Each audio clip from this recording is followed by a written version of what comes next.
Our paper was trying to recognize the use of multidisciplinary approaches to prehistoric archaeological sites and findings. One of the most widely used instruments in the study of strontium isotopes is the mass spectrometer, which allows the isotopes in a sample to be separated, characterized, and analyzed according to their mass. Okay, so I will present to you the laser ablation multi-collector inductively coupled mass spectrometry, or short laser ablation. And on the right, you see how such a machine would look in the lab. And laser ablation is one of the most used methods in the analysis of strontium isotopes. The isotopic composition of strontium enamel of the oldest human deciduous incisor found in Italy compared to the strontium isotopic signature of and macromammals in order to assess the mobility of Middle Pleistocene individual from the Pineta site. The Laconis Cave complex is located on the eastern coast of the Mani Peninsula. In Greece, some authors argue that Neanderthals moved long distance, others are that the Neanderthals only moved in a limited area. However, much of the evidence for this classical discourse come mainly from indirect evidence, such as the lithic raw materials in Neanderthal sites, as well as the presence of artifacts on exotic objects. In our presentation, we were able to see that strontium isotope analysis offers the possibility to evaluate migrations of different human populations at different times. And both TIMS and laser ablation are great for studying the direct evidence of these past human migrations. But we also want to say that it's important to apply also some indirect methods, and so the interdisciplinarity of this, the mobility studies. And for the strontium isotope analysis method, this method should be chosen by the researchers depending on factors such as the sample size, the amount of strontium inside the sample, the required precision and accuracy, and the rarity of the sample. And yeah, both methods offer great potential, but can still be improved.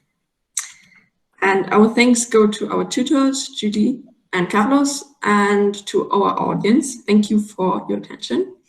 Thank you very much for the very interesting presentation. And it is very interesting to compare TIMS, which is a very accurate method, with laser ablation, ICP-MS, which maybe doesn't allow to discriminate at 4 numbers after the comma, the strontium isotopes.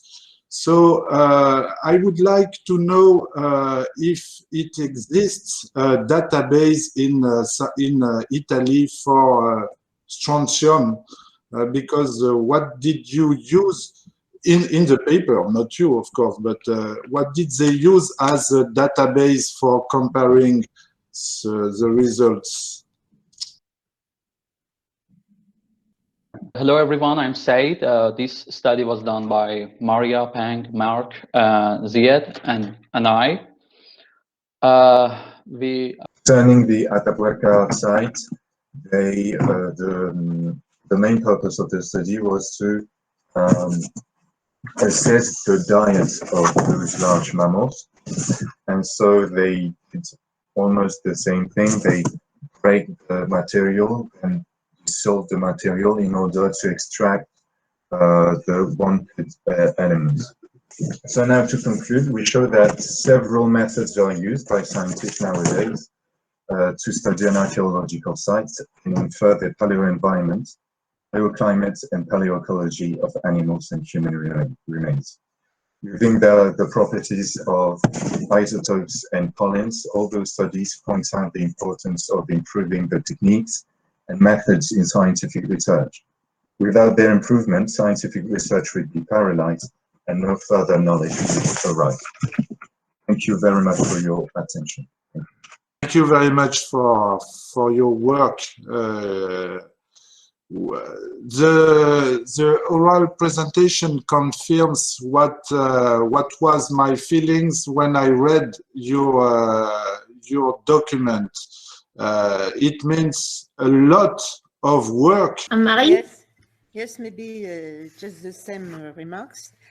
And maybe one question for you, in your opinion, from the point of view of taphonomy, what is the main difference between samples taken in a cave and samples taken in open air site or lacustrine sediment? In your opinion, it's the same or not?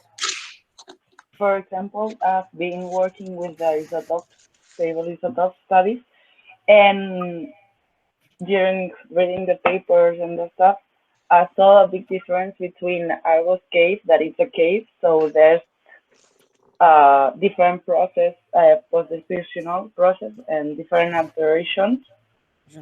So it's in a different context than in Atapuerca most of the time, inclusive it's a cave, now it's an open area. So,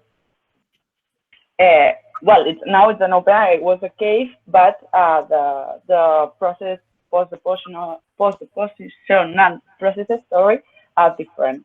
So in taphonomical aspects, and also consequently in isotopes, they have some difference with the post-deposition agents. The most important part of this joint course was that at least I found